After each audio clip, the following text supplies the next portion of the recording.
Hello, hello. We are back. It's Monday, and it is Makers Monday. It's been a minute since we've been here, but we're back. And of course, I'm Patrick Kofi Austin, your broadcaster. And then, of course, we have James. How you doing there, James?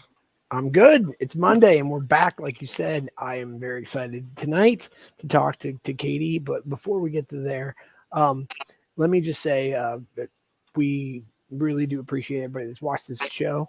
We're going to continue to do this show. But if you ever have any questions or you're around Lafayette, Indiana, um, we're downtown. We're a full makerspace, and I'd be happy to show you around.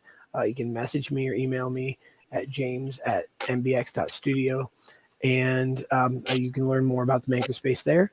But without further ado, tonight's guest is Katie May. Katie, tell us about yourself and what you do. Hey, so I am a photographer. I've been doing this for about over a decade. I do both cosplay photography and regular like weddings, engagements, families. Yeah, and then you also do like art and some other stuff too, right? Yeah, well, I like drawing. I'm starting to dip into my toes into like digital media, but I do some wood burning also. Cool. Yeah, and then I know you through cosplay, so you also are a hell of a cosplayer as well. If people don't know what that is, where have you been? Because that's all I talk about on this show. That's not true. We talk about a lot of making, but still. So, Katie, you mentioned that you're a photographer. Like your passion seems to right now be photography. What are some of the fun things you've done lately with photography? Well, as you know, this weekend I just helped out a friend with running a photo booth at Fan Expo in Cleveland, which was a really fun experience. Never got to be running a booth at a convention before. That was pretty cool. Beyond that, doing a lot of DoorDash shoots is pretty cool. I like to I do photo shoots for DoorDash, and Nice. it's kind of cool to go onto the app and be able to see like my work online. That's kind of nice. Wow. So they pay you to take pictures of their food then? Yes. Is that right? Okay? So how's that work? Like, you work for a certain company? Can you tell us how that goes?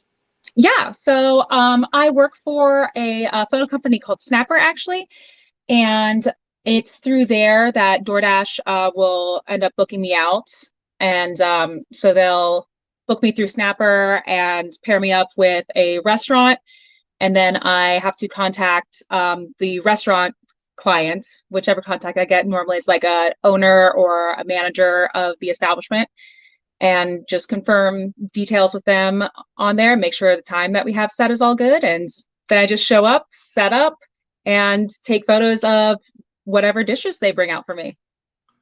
That's pretty much an awesome job. That's halfway like my dream job, by the way, just so everyone else doesn't know that. It's pretty good. It's got some good perks like food. Yeah. Do you get to eat it afterward?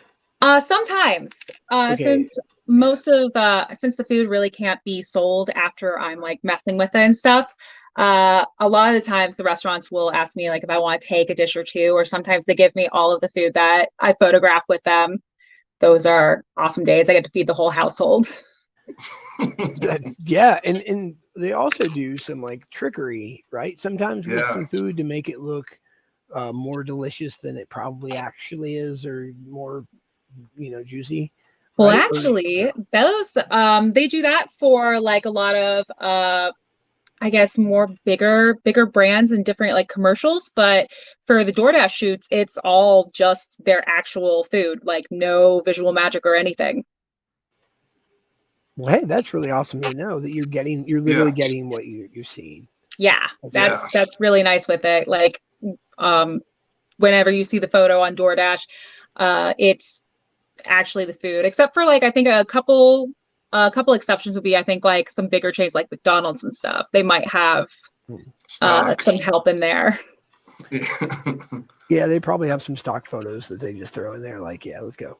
So Yeah. do they ever send it to you, and so you can shoot it in your studio, or do you usually go to them? I always go to the restaurant, and Okay. I end up shooting in the restaurant. Normally I find a table that's out of the way as much as I can be, and just set up a couple of my speed lights around the table to give, good lighting so you can see everything, and just photograph it there and then head home. So yeah, what are some of the tricks that you use? Well, I have a question actually. Yeah, what kind of camera do you use? Oh yeah, that too. And lenses. First question we ask everyone. Hold on, let's just go to this one. Let's go. What's your favorite tool to use for photography? And then we'll go for photography stuff too. Photography, yeah. Your favorite photography tool. It doesn't have to be just one. It can be, a few. Yeah. Well, let's see. I think actually my favorite tool is, I guess technically not like a part of my camera. It's it's Lightroom, just because I am really big on editing. It's a lot of fun for me to kind of like see the before and after, like what all I can do within my computer to enhance a photo. Yeah, that makes sense. But I mean, other than that, right now would be also like my new camera body that I just recently got. What kind is it? It is the Sony A9. That's a good camera. It's a really nice camera, and I got it for a steal. Like, it was used on the Facebook Marketplace of all places. Facebook Marketplace has all kinds of good stuff for makers because, people get into the hobby to buy the best possible thing. And then they're like, wait a second, I don't really have time for this, or this is my thing. So then they need to sell it, and that's where to go. So yeah, pro tip for a lot of people, Facebook Marketplace. Oh yeah, absolutely. Like, don't sleep on Facebook Marketplace. There's some good stuff out there. Yeah. Yeah. So you do product photography of food. Have you been doing other product photography of other things, or is it mainly food that you take pictures of? It's mainly food, but I have done product photography for different things before. I had somebody hire me to do photos of gym weights that they were selling for Amazon. And so for Amazon, you have to do like an entire setup, like the good plain white backdrop, very clean, no shadows, like make everything look like it's floating in space. And so you just like lift the weight into the air, like showing the guns, and is that what happened? Is that how that worked? Like, oh, I can easily do this. Oh, look. No, I do. I had to set up the weights on a backdrop, and with some help, depending on how heavy it got, because some of those weights went like over a couple, like over 100 pounds, and I was not able to lift those ones, unfortunately. Did you do with somebody actually curling to like, look how strong this can make you? Like, all they've done ever is use this weight? Oh God, no! They only had the photos of just the weights plain, like no modeling or anything. Okay, yeah, that's cool. I always wonder, like, how do they decide? Who's going to be curling what weight, and like, and how big is like not showing off or something like that, right? Yeah. Anyway, yeah, like the fact that you're at Indy. Yes. Oh yeah, Debbie's saying it's amazing that people have been taking pictures of their food forever, being paid to do it. Yeah, Kofi. True. Every time you go out to eat with me, you always take pictures of your food. Period. Dude, get on DoorDash. Or you can be Katie's assistant and be like, hey, look, I just did this thing. Yeah. I can always use an assistant. So Katie, you're out of Indianapolis, right? Yes. Okay, yeah. So you're out of Indianapolis. So if we're around Indianapolis and we get on DoorDash, we're like probably going to see some of your food. Your pictures. Yeah, well, actually, not just in Indianapolis. I did do a couple restaurants in Lafayette, actually. That's where we're at. Yeah. Holy crap. That's a small world, right? Yeah, they sent me out. I had I think five places in Lafayette that I took photos for. Oh, awesome. Nice. That's super cool. Yeah. And you get paid through the company that's just hiring in you. You get paid per photo or per like edited photo or per session? Per session. It's like an hourly pay. Oh, okay. Cool. based off of like what type of shoot it is. Nice. So, yeah. And then you said you also like to do some weddings and like cosplay photography. Yes. That's my jam right there. So what's some of the like more fun things that you've done, or the things that are memorable that you like? Or tell us a story, I guess, about shooting cosplay or weddings or whatever. Oh, well, shooting cosplay, I absolutely adore doing. It's a lot of fun, like photographing something a little different, I guess. Like everybody that I've ever shot in cosplay, like is always like super into the character and like really excited to do it. So I never have to there's never anybody that hires you that just like doesn't want to do it or is doing it because somebody else is having them do it, which you can get sometimes in other shoots, like family shoots. Sometimes the kids don't want to do it. But the cosplayers are always like jammed for it. And that makes it so exciting for me. In general, I think like most all of the most all of the shoots are always exciting.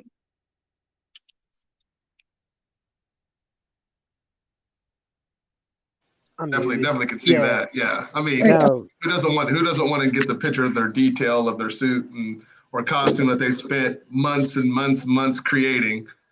You know, they're going to be excited to get those pictures taken for sure. That Right. and you always hear the like horror stories of people who are photographers and have to deal with little kids and things that like, so that's a great point. The fact that everybody that does cosplay, and that's what I'm used to seeing anyway. And yeah, everybody's excited. The photographers are into it. Everybody's like rolling and jamming, and like there's a lot of fun happening. And then I guess I've been to like that mall photography shoot where the kids are not happy, and yeah, so it's a little different. Yeah, and the cosplay photography also lends to like a different kind of creativity than you get otherwise. So how so? How can you elaborate on that a little bit more? Yeah, absolutely. So, I mean, with cosplay, especially like depending on like the cosplay that it is, like I guess a good example would be like during Dragon Con 2020 maybe, or 2019. I think 2019. But that Dragon Con, I photographed a bunch of Spider-Verse cosplayers, and we went up on the roof of a parking garage, and all of these shots that I got to do were like these kind of like grandiose shots, like going up where you see like the city skyline and the sky and just all these buildings, and get to do like a lot of action shots with them like jumping in the air and stuff. And those aren't the type, like that's not kind of like what you'll get from like a wedding normally. Now sometimes you'll get weddings where like you'll do something a little crazier, but generally like you're not going to get like the bride and groom like jumping, you know, from like off of the ledge of a off of like a ledge of a little parking garage or something to try to get cool photos. Yeah, I can see that happening. Yeah. I mean, when Kofi gets married, that he's going to jump off. He's going to dress as he's got to dress as his character in Star Wars, right? That's got to be it. Yeah, something. I should have done that when I got married. I didn't know what cosplay was when I got married. So, yeah, but that's it, right? Mm-hmm. I don't know if the lady will be up for that, but you know, if that ever happens. Sorry, I'm gonna say that you're locked in now. Sorry, it's live. Yeah. So you also said you did things like wood burning. Tell us some of that. Yeah. So the wood burning is a lot of fun. I got into it during the pandemic when it first hit, and I was a full-time teacher for preschool there. So we were not in school for a very extended amount of time because of that. So I had a ton of free time on my hands, and I just kind of I actually don't know how, like what made me want to get into it, but I just decided to give it a try. And I found that it was like a lot of fun since I like to sketch and draw. This was kind of like a different way to kind of outlet that. Mm-hmm. Yeah. And then, so you said you were a teacher. So just to be really clear, you're now a full-time photographer. Yes, full-time photographer, and sometimes I'll sub at the school when I can, just because I really enjoy the school and the kids and the people that I worked with. But now I'm actually a full-time photographer, which is really neat. So now instead of being the cool teacher, you're the cool sub that comes in. It's Yeah. like, hey, yeah, yeah. Fair enough. You come in and subbing seems like it'd be fun. Yeah, Yeah. it's nice. I get to go to a bunch of different classrooms instead of just being stuck in one classroom all year. Like I get to be in a bunch of various different ages and see and interact with a lot of kids. Yeah. So back to wood burning. Let's go with maybe your favorite tool or favorite technique or whatever doing wood burning. Well,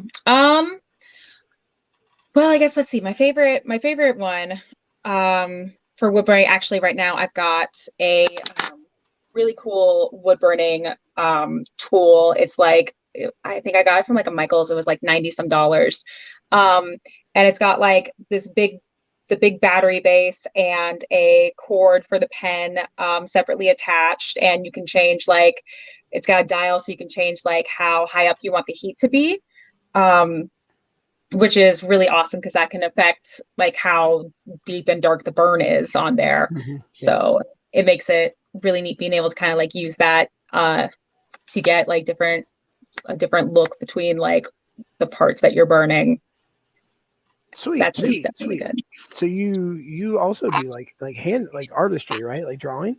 Yeah. So the skills have to transfer, right? If you're sitting there burning into wood, you're just basically drawing on the wood, right? Yeah. That's kind of how I kind of went with it. Was like, well, I like drawing pencil and paper, so I'll just try it with something more dangerous. Yeah, what could go wrong? So how many times, be honest, how many times have you set off a fire alarm in your house burning wood? Oh, burning wood? Actually, surprisingly not. Oh, okay. No. Okay. Yeah, it doesn't provide it doesn't produce like any smoke or anything like that. Really? Cool. Yeah. So what are some of the things you've burned into wood? Let's see. So my first thing, I had like a really small tray and I made like a bumblebee into it. Mm-hmm. I've made a dice tray for a friend. I burned in an emblem that he made into his dice tray. So, and I've actually burned, I think, like maybe 3 other dice trays since I really like D&D. So dice trays are always awesome to have. And I've done like little coasters and things like that. Awesome. So let me ask you, so do you actually do any like sketching on it first and then trace it? Or do you actually just freehand everything? So actually I use a transfer paper. So I'll sketch out a design onto a piece of paper, and then I'll put the transfer paper onto the wood and then just trace over what I sketched on the paper on top of the transfer paper. And then when you take that away, you have like a really nice clean outline that is super light and just burn right over that. Sweet. So nice. A lot like tattooing, right? That's how they do tattoos. I don't know anything about how to do tattoos actually, so maybe I'm just step up. No, that's kind of that is kind of how they do it. They'll like have their drawing on a piece of paper and put it on your skin and transfer it onto there. Sure, but they don't use a wood burning tool because that would hurt. No, that would be a little different. Oof. I mean, I feel like tattoos. I don't have any, but I have heard they hurt too. We need to have a tattoo artist on here as well. Mental note. That's cool. That would be cool. Yeah. So okay. So you do photography, and we can go back more into photography. And you do. I saw you taking video too. Yeah. Tell us about. I know Kofi does a lot of video. What kind of video work or have you done? What are you just dabbling into it, or you do that professionally too?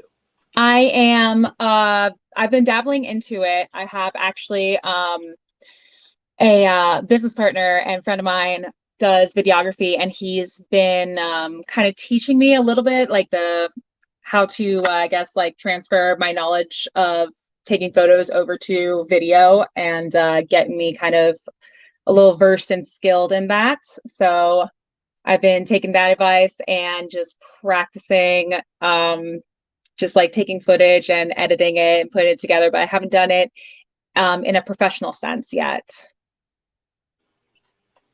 Right. You got to practice first, right? Mm-hmm. Yeah. So that's awesome. Like all those things that go so well together. The fact that you can draw and do wood burning, you can teach people, which, by the way, anytime you learn any skill like this or like any making skill, being able to transfer that and teach to people is huge. Oh, I know yeah. that you also do you run like the Ohio one of the photographer Oh, groups or something in yeah. Miami, I think, or whatever. I don't know. I'm sure. Go ahead. You tell me. Yeah, I run the photography department for OhioCon. So yeah. So I mean, I've heard from people that you're great to work with and for there. So that you kind of have to lead people there, right? Yeah. So with that, I make like a schedule for my whole photo team, which I handpicked my photo team to make sure that I knew that I would get like quality photos back and that like they'd be able to work well with each other. So there would be no drama or anything within with between everybody, which is great. And I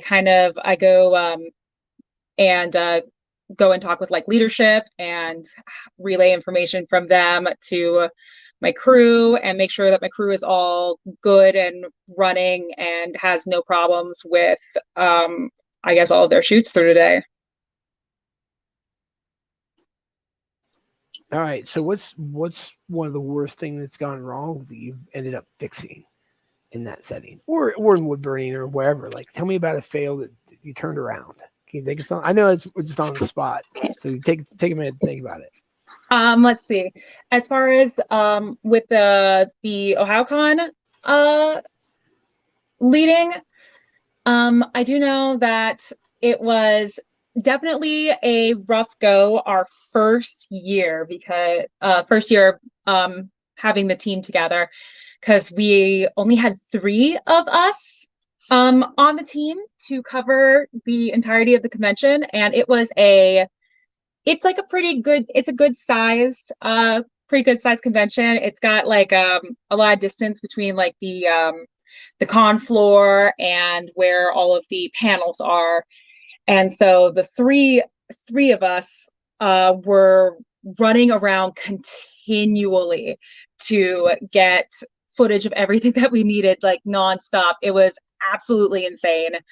I'm so glad that my team is bigger than it was then, because after that year, I was like, that was cool and all, but never again. I will never like ever try to run this crew, like this department on just 3 people. That was way too much.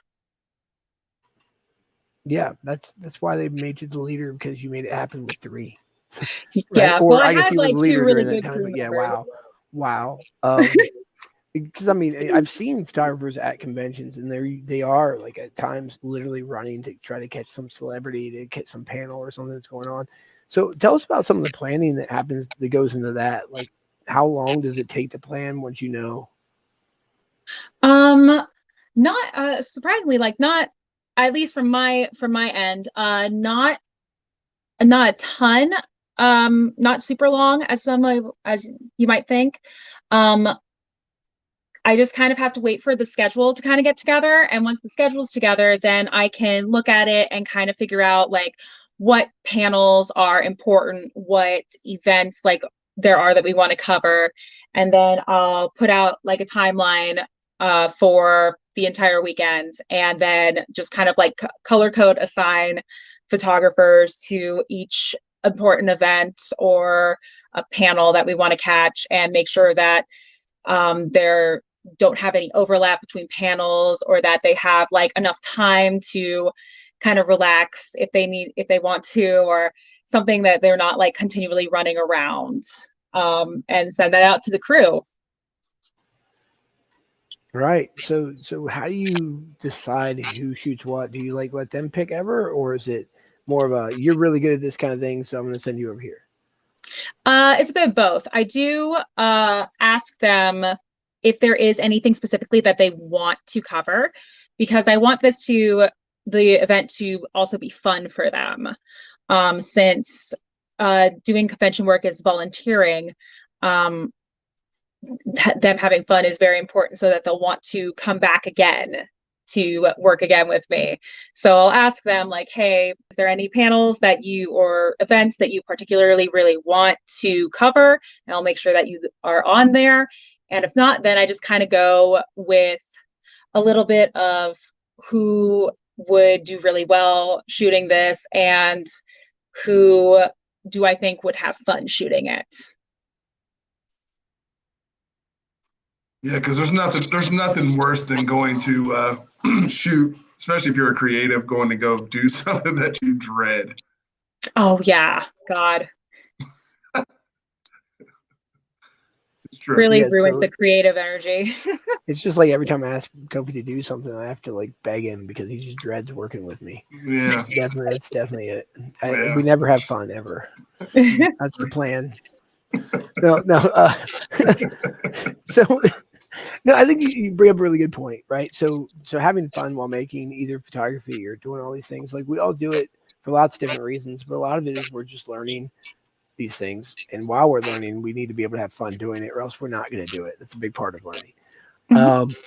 What would you, I guess, given a time machine, Katie, you've done all these things, right? Given a time machine, if you can go back and talk to yourself now, current Katie can go back to any point in time with a time machine and tell past Katie something like about what you might have needed to know. What would that be? What would you go back and tell past Katie? Let's see. I think I would definitely go to probably younger 20s me and just tell her like to keep on going, keep on chugging, that you get there. You just have to keep forward with it. Because especially photography is a very like competitive career. And a lot of people like think that, you know, they have like a good camera on their phone, like they don't need a photographer for certain things. Or if they do get a professional camera, that, all right, I can do exactly what a professional photographer can do now because I have the tools for it, which turns out, you know, no, it takes a lot of work aside from just having the equipment. And it's, I wasn't sure for a very long time if I would actually like be able to make this a full-time career, because a lot of people do this part-time or have to have like another job as well. So yeah, I just tell her keep on going. Yeah, I mean that's good advice for anybody, and I'm really happy to hear that you have managed to keep on going to now that you are getting paid to take pictures of stuff and people, stuff and things and people and all the things. All of the things. Wow, I love it. I love it. We have a couple other questions we normally. Oh yeah, just because this is about getting to know you as well. What's your favorite fandom? If you had to pick a fandom, you can only get one. Any fandom. One. You got to pick Star Wars or Harry Potter or something like that. So I mean, my fandom, right? Which I know you know, but yeah. Let's see. My favorite fandom. Oh gosh, that is a really tough one. Oh my God. As far as like, you know, the Sailor Moon fandom. There you go. That's the first Sailor Moon that fandom is hands down a new one. Yeah. Well, that one, or actually I have another one that I just thought of too, Legend of Zelda fandom. That's good too. I'm on a Facebook group, Legend of Zelda Facebook group, and everybody's so nice there. Like from what I've seen when people post stuff, like everybody's always like super nice comments to everybody, very encouraging. Like there's somebody that posts all the time on there and will just like post a picture of him holding something like Zelda themed or Zelda related that he got, and everybody is just like super positive and like always happy to see him, and it always just makes me feel really nice. So yeah, that's great that you love the fandom even more because of the fans of the fandom. Yeah. Right? And that, yeah, you're right. That does matter in fandom. And like community matters. 50, yeah, community, just like in the maker community, just like in so many other communities, that matters for sure. Mhm. So Sailor Moon and Legend of Zelda, yeah, those Yeah. are both fantastic. So Yeah, have I've you never ever, met like a Sailor Moon fan that's been like rude or off-putting. Anybody I've ever met that's been like loving Sailor Moon has always been super sweet. oh, for sure, for sure. So have you ever cosplayed as Link or Zelda or Sheik or something like that? Something from the Zelda? Yeah, actually, I Okay. cosplay Link. Awesome. Yeah. I haven't cosplayed him in a while, but he's a fun one to do. I got like a lot of accessories for him. Yeah. Honestly, it's always fun to see somebody cosplay into something that they really like and enjoy. Oh yeah, makes it Yeah, so much better. Tons better. for sure. That's why I keep trying to get Kofi to cosplay into Star Wars and thing. He really Oh needs to do yeah, Magic come the on, it's Gathering so too. fun. That's what needs to happen. We need to get a Magic the Group together. Katie, you gotta convince me because this guy's into it too. So it's You just should so do it. hard to do Magic the Gathering cosplay. It's costumes. Um Yeah, so yeah, that's hard. what other questions do you have for Kofi? I have tons. I just want to go. Well, I guess one of my questions to kind of go back to the just being a creative in general. What do you think drives you to want to be a creative person? And I mean, and making. I mean, because that's like I think people think that being creative and then having the ability to make it like it's not an easy thing. Like what's your drive behind Oh, well, I've always been inclined to art and creating stuff. It's just kind of always really cool to be able to like, I don't know, just like have something that you've made and show it off to people and just kind of like the feeling that I get from making something that looks really cool to me is just absolutely amazing.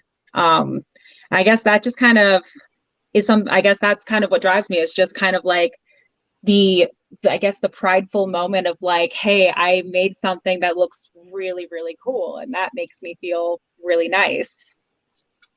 Yeah, yeah. Actually, the last time I was hanging out with you, which was not too long ago, this weekend, you were drawing on your phone, and I looked over your shoulder, and I was like, "What the? This is awesome! How are you drawing this literally on your phone?" And Yeah.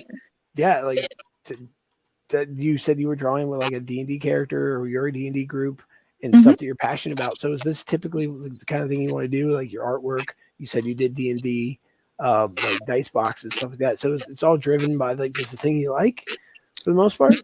Yeah, absolutely. Because I mean, I gotta make it fun for me in some way. Because especially with when you start doing creative jobs like full time, and I've seen this with a lot of photographers, they get burnt out and they lose their passion for it because it has become so much of a chore for them that they just don't want to do it anymore.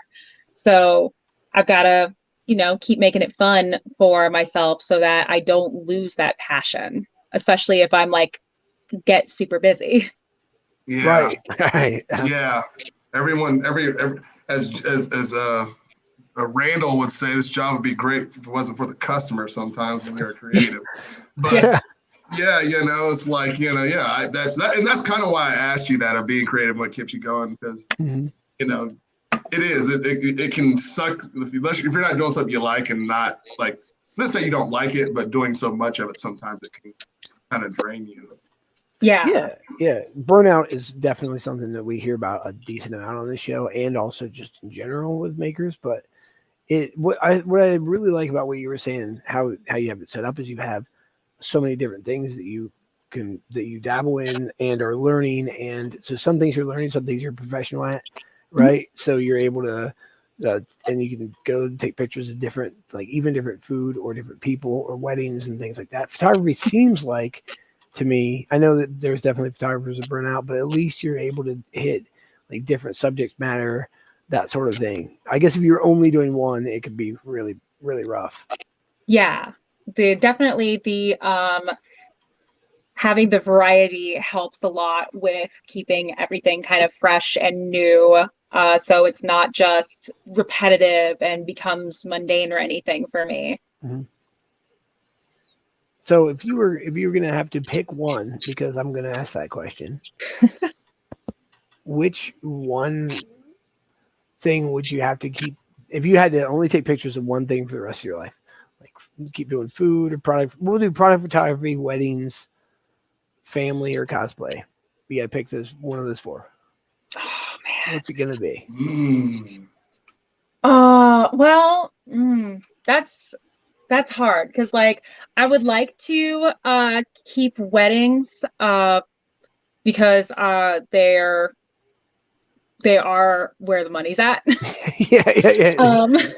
Yeah. So that's really helpful, but like I would also want to pick like cosplay because I am also passionate about cosplay. So being able to put that together with my passion for photography is really nice. Mm-hmm. So but it doesn't pay as much as weddings. That's a great answer because it basically tells me that you are super excited about all the different things you're doing. Like I would have thought you would have like kicked weddings right to the curb, but you're like, nah, it's not bad. I can pay for it. It's good. So yeah, that's great. And so you do have the variety, and if you can't pick one, that's even better because they're all kind of equally divided in how you like them. Yeah. Well, they all give me a little something different to do and bring something different to the table. So I appreciate all of them. Mm-hmm. So here's a question. What's something that you've always wanted to learn, but you haven't had time to or haven't done yet? Okay, that's a good one. Okay, I know, let's see.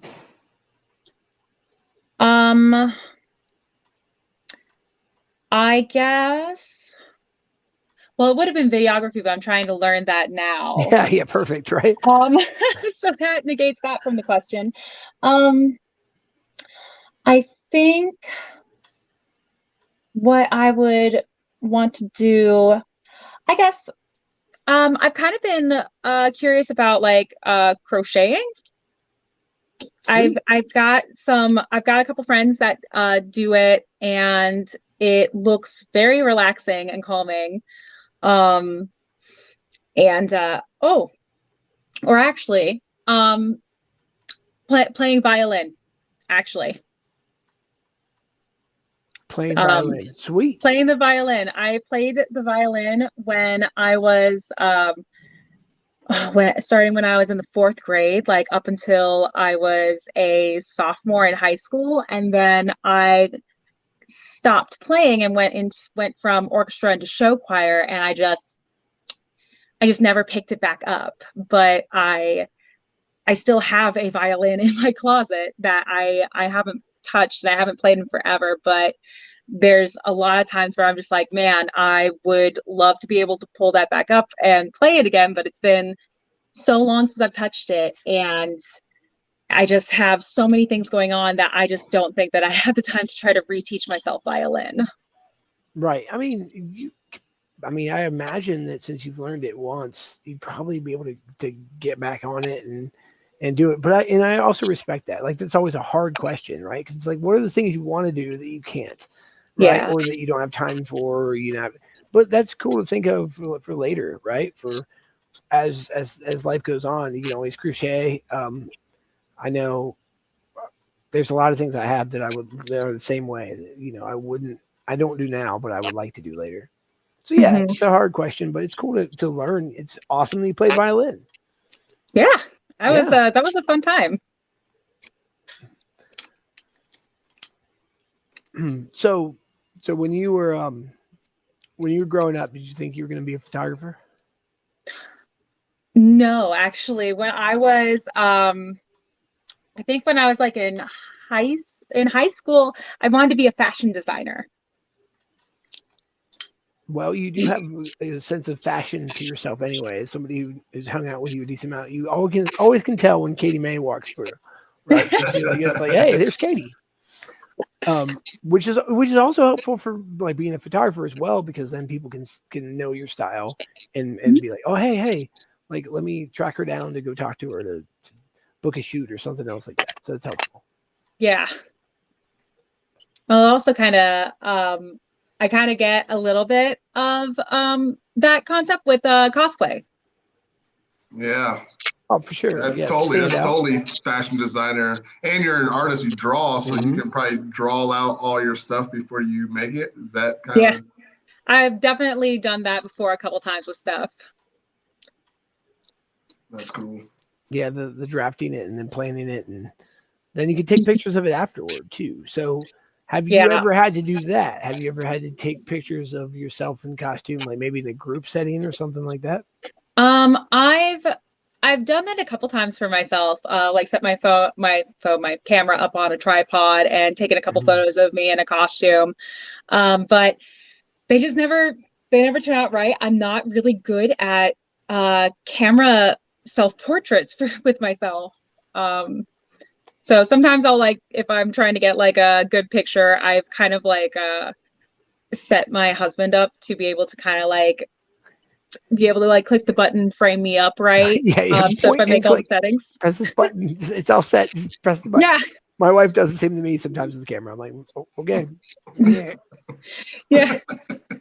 Turns out a lot better for some reason. If I just have him press the button, then if I have it set up on a tripod. Yeah, because you've sat there and you've set it all up. You do the settings and everything else. You know what kind of angle you want and all that. So it makes sense. You just need a big long stick to press the button, and that's what husbands are for, right? Yes. press the button. That's a big button pressing stick. Yeah, that's there. I saw a selfie of somebody who the first selfie ever recorded or that somebody thought of. It was a guy with a stick, and he's just pressing the button, and that was it. He's trying to smile, but also hit the thing with the stick. So it was black and white photo too. So, I've never seen that. Yeah, it's pretty fun.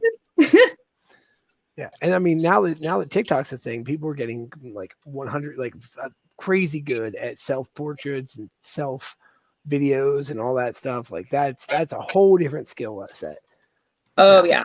And there's a lot of photographers on TikTok that are teaching people how to pose and get those good photos. Oh yeah, like coaches, like photographer coaches or videographer coaches or posing coach. Yeah. There's money there. There's definitely money there. I've heard that some people will charge thousands of dollars just to coach you on how to get a better following on TikTok. I don't know if they get paid or not, but that's the thing. That's a real profession now, apparently. Wow, that's wild. It's neat. Yeah. I mean, consulting on any level is, I guess, a viable job these days. Yeah. I mean, if it's cool, if people are into it and they're way into it, like people are on social media in general, or I don't know, photography, anything. Pick a hobby. People are way into it. You're right. Yeah, people are willing to pay, and they're willing to pay for fun as well. Right. Which is why, if they're enjoying it, they're trying to learn it, they might as well pay for it. I've done that for lots of stuff. Yeah, me too. Yeah. We have a question from Debbie. Photographers tell stories. Have you ever considered photojournalism or photo illustrations for children's books? Oh, absolutely. Actually, when I was first in college, really deciding that I wanted to get into photography, I considered doing photojournalism. But the journalism class that I took kind of turned me off a little bit to it. It just didn't sound like my cup of tea, so I ended up not going that direction. And I've definitely also considered doing children's book illustrations, but I just don't kind of know where to start with that or where to look into for it. Yeah. You could probably hire a consultant, like we just said. There we go. Hire a consultant to tell you. I mean, there's people who do definitely teach how to make kids books at least on TikTok and on everything. I'm constantly scrolling the thing. I need to stop talking about it, but yeah, no, for real. There's a lot on there. Yeah, and it depends on. It totally depends on what side of TikTok you're on, because you can learn a bunch of different things. Absolutely. So Katie, random, just super random question here. Okay. What is your, I don't know, favorite holiday? Halloween. I could have guessed that. Yeah. All You get to right. dress up and get free candy. Right, and everything gets all dark and spooky. Yeah. Right. Oh, I love it. Right. And all the Yeah. best decor comes out from all of the stores for Halloween. Mm-hmm. Mm-hmm. Yeah, and it is kind of also, I've noticed that it's sort of the start of the holiday season in general, right? You hit Halloween and you're right there into like as soon as that's over, then you're into all the other holidays. Yeah, Don't that get me is wrong, true. I do love Halloween the best, but it's just kind of like, okay, cool, we're into it now. Now it's time for Thanksgiving. Now it's time for Christmas. Now it's time for Hanukkah. Now it's time for New Year's. Mm-hmm. And then starting everything over again, and then everybody's like, yeah, now it's time to get back in the gym finally. Right. Well, this is the Everybody, thing. New Year's yeah, resolution. It's like Halloween is like the good and the bad holiday to a point because one, you got all the rest of the other things coming, which is kind of cool and good, but you also know it's getting cold. Yes, mhm. Yeah. I And feel unless you that. live in Florida or California or Sure. Arizona. But still cold to them there, I guess. So, Just Yeah, not so to true. us Midwesterners. So, Katie, tell me a story about either photography or with your kids in school, or some random.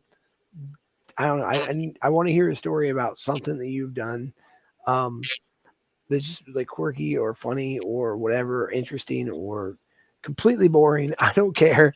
What's some of your stories that you bust out? Let's see. Oh, well, um, so I got a really cool photo opportunity. Um, Early 2020, I got to photograph a K-pop idol perform actually at OhioCon. Oh, sweet. Yes, so I got to I had to deal with the K-pop idol manager, which she was very nice, but they have a lot of rules set in place as far as like what their image can be put out there. So every photo posted had to be approved by them before it was posted up, and they had to be posted in specific places by specific people, um, which was interesting. But that experience was really, really cool because that was definitely something that I did not foresee me ever photographing, like a K-pop idol. That could not have seen that coming. But that was great. I have heard that they have some crazy rules and management on K-pop for whatever reason. They're like known for that as a thing, right? Like Yeah, probably the strictest or one of the strictest. That's I really think neat. so. Yeah, and They have like a very certain set of rules that they kind of like follow by for their image. right, and you're a K-pop fan. I've literally listened to you talk about K-pop for like half an hour straight. So that had to be even better I for think you, it's pretty right? good. Like Yeah, I'm a huge fan of it. right. I mean, but yeah, I get it. It's catchy. I have never really gone down that rabbit hole, but I feel like that might be a thing that could happen. Yeah, I wasn't for the longest time. I tried not to, and I just didn't really I didn't get into it for the longest time, and then it just took like one group that had like a song that I was like, oh, that's pretty all right. And then from there it was just like a slow descent into just complete submergence into K-pop. So I mean, you seem like you've been through a bunch of things. Like you've done all the things we talked about. You like K-pop, Mhm. which is just it's cool. It's different. It's not something I typically talk to somebody who's all about it. You also said you mentioned earlier you play D&D. I know Yeah. we talked about like you play in D&D. I mean, you just kind of have the well-rounded. I say this with all love and respect, nerddom. Right? You have a whole bunch of nerdiness to you. Like, Yes. what is that? Who you've always been as a person? Yeah. Yeah, really, it has been. As long as I can remember, I've been like into video games since I was a kid, and my dad got me my first console, which was the Nintendo 64, was my first one. I've been playing video games since like 2000. Um, and I got into like even anime and manga when I was in middle school.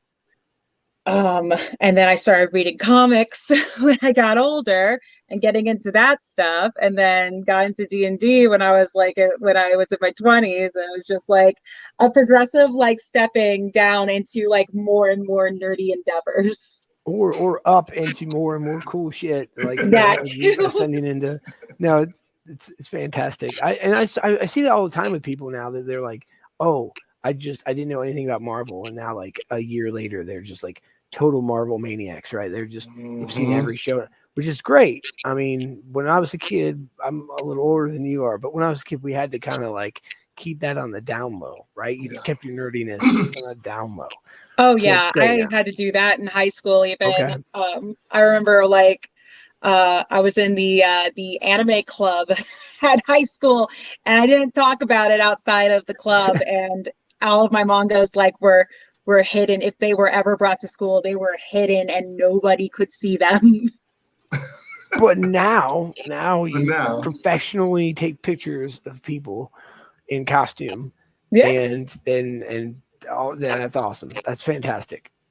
Yeah, it's great that the all the stuff that I was into doing as a little young nerd, like hiding all of my things that I enjoyed from people, like it's cool being able to kind of turn that into something different, like bringing it kind of like into a career, and using it to like help me have a ton of new experience and meet new people. Yeah, and I just realized that you were a teacher for a long time, and you still were a substitute sometimes. So you get to be that cool teacher that's like, "Hey, nerd, like you good. Like this is look how awesome." Yeah. You ever support them and like figure out like, "Hey, this kid, he knows what's up, or she knows what's up." Oh, absolutely. I've had so many kids that are into Pokemon, and then the moment that I know what Pokemon, is, or I'm able to talk to them about it, they're just like, "You know what this is? What?" I'm like, "Yes, I've been into this since longer than you were alive. Hello." Yeah, it's fun. Like stuff like Pokemon is incredibly fun because it has been around forever, but people are constantly like just discovering it, right? Yeah. So that a fandom like that is just like at this point not timeless, but like generational. It has multi generations into it. Oh, yeah. And I'm very excited to see like where we go when we're old and we're in a nursing home. I'm going to be playing Magic the Gathering with Kofi. Let's go, man. Let's play D&D, Katie. Let's go. Like, absolutely. Yeah, I still want to play shuffleboard though, because that's an awesome game. Yeah, who doesn't want to play shuffleboard? We can't. Let's not or get bocce, aka lawn bowling. Yeah, bocce ball. I can play that too, but we also have to mix in some D&D. We can skip the bingo. I don't need bingo. Yeah. Bingo's so fun though. I will be all over the bingo tables. Well, that's fantastic. Hey, we're right about time. Katie, thank you so much for being on our show. Yes, thank you. Absolutely, thanks for having me. Yeah. Where can we find you? I should have mentioned this earlier, but if somebody's watched this and they want to book you or they want to follow your social medias or whatever, where can we find you? Yeah. So I've got Facebook for both of my photography pages. I've separated my cosplay from my weddings and engagements. So I've got Katie May Photography as my Facebook page, and it's also katiemayphotographyindie.com as the website for that. And then all of my cosplay stuff, I've got it's Katie May Bae, BAE. And that is, I've got Facebook for that. I've got Instagram for that. I've got Instagram also for the Katie May Photography page. And that one, I believe, is also Katie May Photography Indie. So really just Katie May Bae and Katie May all over. Just search Katie May. Look for Katie May. It's me. Yeah, I really I liked how it goes together. I understand why you use that as a name. It rings. Yeah. Cool. So Kofi, do you wanna go next? Sure. I am Patrick Kofi Austin. You can find me at Friday Austin on most social media, or you can find me at Patrick Kofi Austin on LinkedIn. And if you ever have any needs of broadcasting or any kind of videography or content creating, just let us know. And then all ready to go, James. Yeah. So I'm James Wulfgar, and run Matchbox Makerspace. And again, like I said earlier, if you ever are in downtown Lafayette, Indiana, come by, check out the space. If you want to be on the show or you know somebody that you want to see on Maker Monday, I'm always looking for guests. We had a little time off there a couple weeks ago for a few weeks in a row, and now we're back. So I'm looking for new people. We have a couple people scheduled, and otherwise I'll see you guys in 2 weeks. All right. So have fun and stay safe.